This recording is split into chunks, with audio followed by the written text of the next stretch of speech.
Well, the Aquabug is designed for years of maintenance-free use. There are a couple of things you want to keep your eye out on.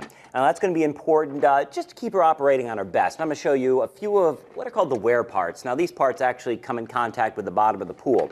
Now, the good news is, of course, is that the pool is a vinyl liner, so you're not going to get a lot of friction. But just picture, going in bare feet or even in your sneakers and rubbing them on the bottom of the vinyl liner for, well, let's say 8 hours a day, 7 days a week for 2 or 3 years. You're going to get some wear. And here are the things to keep an eye out for. The shoes. Yep, they come direct in contact with the bottom of the pool, and it's going to be important for them to be raised up so any of the sharper pieces are not coming in contact with that vinyl liner.